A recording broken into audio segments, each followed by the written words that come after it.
Hello les amis, j'espère que vous allez bien et on se retrouve aujourd'hui pour une nouvelle vidéo, encore une fois sur un speed build et cette fois-ci c'est pour la création d'une maison, enfin d'une cabane plutôt, dans les arbres.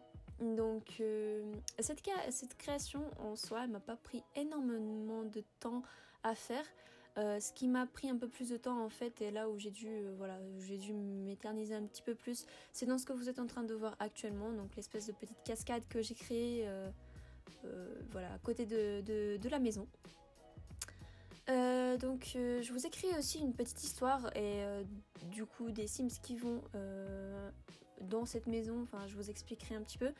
Mais voilà, avant toute chose, avant de vous raconter l'histoire, en fait, j'ai quelque chose à vous dire par rapport en fait à la vidéo en elle-même, ce que j'utilise, etc.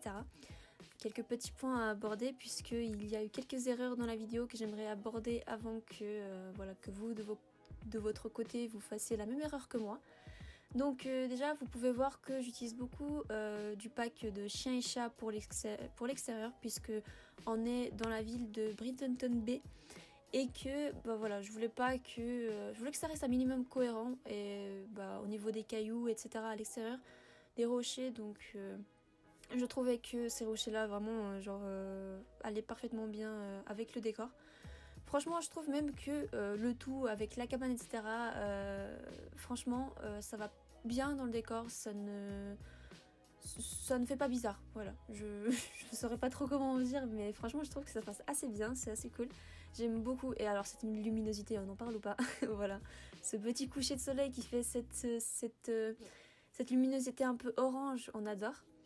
Donc comme je disais, j'ai principalement utilisé le pack chien et chat pour l'extérieur et puis en fait pour l'extérieur de la cabane ainsi que l'intérieur également un peu, j'ai utilisé beaucoup de îles paradisiaques puisque je trouve que c'est un pack qui colle parfaitement en fait avec ce que je voulais faire. Voilà. J'aurais bien voulu, alors si j'avais le pack, je sais plus si c'est un pack exactement de jeu ou une extension, je sais plus exactement, mais je crois que c'est un lieu de destination à la jungle, je crois que ça s'appelle, un truc comme ça, voilà. Je sais que j'aurais pu faire là-bas, puis ça aurait été vraiment... ça aurait encore mieux collé, et je suppose aussi avec les objets qui viennent avec, ça aurait fait un truc assez cool. Voilà, je ne l'ai pas, donc j'ai fait avec les moyens du bord, et franchement je trouve que ça va encore, c'est assez cool. J'ai réussi à faire un truc assez sympa. Donc, je pense que niveau l'extérieur, voilà, j'ai tout abordé. Donc oui, j'ai beaucoup utilisé pour l'extérieur des trucs du débogage, comme d'habitude. Dans tous les cas, tous les codes et touches que j'ai utilisés, etc., que j'utilise tout le temps en fait, seront en barre d'infos. Comme ça, si jamais vous avez besoin, vous pouvez toujours y jeter un œil, c'est toujours pratique. Vous allez voir aussi que pour certains objets, en fait, pour les placer, notamment pour les cristaux, enfin vous allez voir toute cette histoire des cristaux, de quoi je parle. J'ai utilisé en fait une petite étagère qui a un CC rouge. En fait c'est la Red Shelf, un truc comme ça, enfin bref, Red Shelf. Avec mon accent super anglais là. Enfin bref, je sais pas trop comment prononcer ça, voilà, ne vous moquez pas. Je l'ai utilisé, alors c'est là que je voulais aborder en fait, et c'est là où je vous dis qu'il y a un petit peu des erreurs qui ont été faites de ma part. Puisque j'avoue ne pas avoir encore trop utilisé ce mode, puisqu'en soi c'est un mode, ouais, oui, c'est un CC, un mode qui vous aide en fait à placer les objets où vous voulez, à l'auteur que vous voulez en fait. Et en fait, sur le coup, je me suis pas dit que je pouvais en fait simplement placer l'étagère, placer des trucs dessus et après les déplacer où je voulais avec Alt. En fait, ce que j'ai fait, c'est que dans les coloris de l'étagère, il y a le rouge qui est le basique, et puis après il y a un coloris qui est transparent. Donc en fait, pendant toute la longueur de la vidéo, vous allez me voir utiliser donc l'étagère et la mettre en transparent pour qu'on ne la voit pas.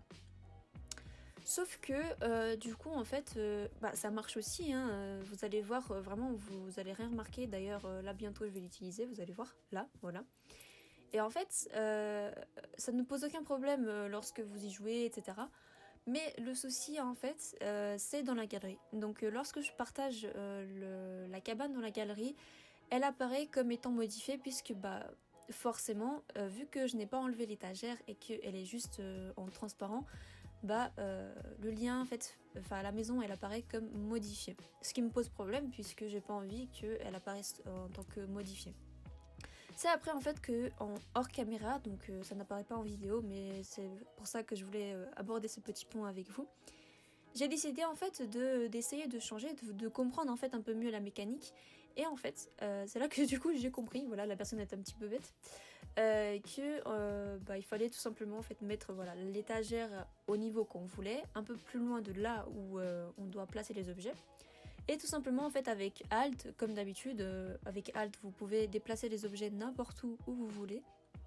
Et bien tout simplement prendre l'objet qui était sur l'étagère rouge et le déplacer là où vous voulez, à l'auteur que vous voulez. Ainsi vous n'avez pas du coup l'étagère en transparence et donc vous n'avez pas de contenu personnalisé. Et donc, je dis beaucoup de donc, dans la galerie, vous n'avez pas le contenu personnalisé donc à activer pour avoir la petite cabane. Donc voilà, sachez que maintenant c'est bon, c'est résolu, je l'ai fait en hors caméra, donc il n'y aura pas de souci. Vous pouvez aller dans la galerie avec mon idée, vous trouverez la cabane. Voilà. Par contre, du coup, pour les personnages, c'est comme d'habitude, j'ai une peau et des yeux par défaut, donc vous devez activer le contenu personnalisé pour pouvoir avoir les deux personnages. D'ailleurs, les deux personnages, du coup, c'est un homme et son chien, voilà, c'est les seuls deux personnages. Donc son chien qui je crois est un... comment ils appellent ça? Je crois un esquimau américain, quelque chose comme ça. Donc voilà, vous allez voir de toute façon, j'ai fait une toute petite histoire pour eux. Alors juste, il faut savoir pour un petit peu mieux comprendre l'histoire, c'est que cette cabane pour moi n'est pas un lieu d'habitation. Voilà, c'est plutôt un lieu de vacances ou voilà une petite voilà un petit refuge en fait pour aventuriers ou autre. Enfin voilà, c'est une maison que lui-même il a construit. De toute façon, vous verrez qu'il a plutôt bien aménagé et donc c'est plus ça. Dès qu'il a envie de s'évader un peu, il va là-bas. Puis voilà. Sinon, je pense qu'il faudrait un petit peu mieux l'adapter pour la vie quotidienne des Sims. Cependant, elle est quand même très bien fonctionnelle puisque ils ont de quoi se divertir, ils ont de quoi faire à manger, même s'ils n'ont pas la gazinière, ils ont quand même, le micro-ondes et puis le frigo. Donc ça va, ils ont de quoi faire. En plus, voilà, ça va.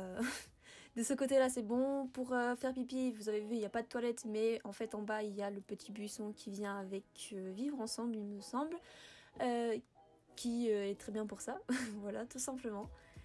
Et je pense que j'ai tout abordé. Voilà. Donc, je vais vous laisser avec la petite histoire. Et puis, on se retrouve après.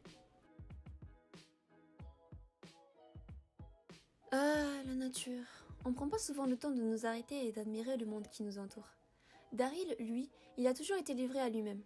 N'étant attaché à personne d'autre que son chien, il peut s'arrêter, admirer et vivre comme bon lui semble, pouvant profiter de chaque instant. Mais attention, gare à celui ou celle qui ose remettre en question ou essaie de dicter sa façon de mener la vie. Pour beaucoup, être marié, avoir des enfants et une belle maison est synonyme de bonheur et sans quoi tu ne pourrais profiter pleinement de ta vie. Et bien Daryl voit les choses différemment. Il n'a pas besoin d'une femme dictatrice, d'enfants bruyants ou encore d'une maison à entretenir. Il se contente de quelques petits flirts et un petit tour dans un buisson en fin de soirée avec une femme. Pour lui, bien profiter de la vie, c'est vivre au jour le jour, profiter de ce qui t'entoure, de ce que le monde a à t'offrir. Vous pourriez demander à une connaissance de Daryl où est-il maintenant, mais tout ce qu'il vous dirait, c'est qu'il est un peu partout et nulle part en même temps.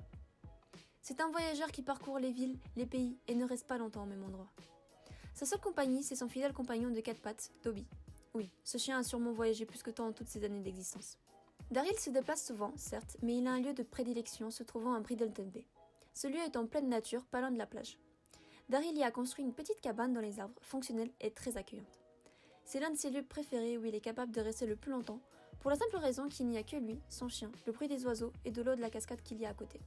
Bon, ok, il y a le bruit des voitures de temps en temps, mais très vite étouffé par la chute d'eau. Daryl Kidman a une belle collection de cristaux et il y tient énormément, car c'est le fruit de beaucoup d'heures d'exploration et de liens directs avec la nature. Des heures passées sous la pluie, les orages, la canicule, le vent si fort qu'il en est dur de se déplacer, et la neige. Vous vous demandez sûrement comment il fait pour se sustenter et avec quel argent. Eh bien c'est pourtant simple, c'est assez facile de trouver de quoi manger dans la nature entre les fruits et la pêche. Concernant l'argent, il fait parfois quelques petits boulots par-ci par-là, mais il n'a pas de travail fixe. De toute façon, il n'en veut pas, vous connaissez sa devise maintenant. Et c'est ainsi que Daryl et Dobby vivent leur vie d'aventuriers, collectant des souvenirs et apprenant différentes cultures tout au long de leur vie, et ce, jusqu'à leur dernier souffle.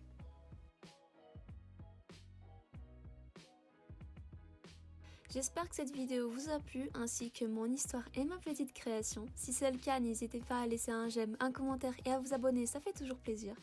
Le lien pour la Red Shelf ainsi que ma peau et mes yeux par défaut sont en barre d'infos, comme d'habitude. Pour retrouver toutes mes créations dans la galerie, mon idée est Nina Prod avec 2A. Petite parenthèse concernant le petit étendue d'eau, vous verrez en fait qu'il y a des carpes koi à l'intérieur et ça c'est dû en fait aux nénuphars qui les attirent. Voilà, parenthèse fermée. Sur ce, on se retrouve très bientôt pour une nouvelle vidéo. Bye!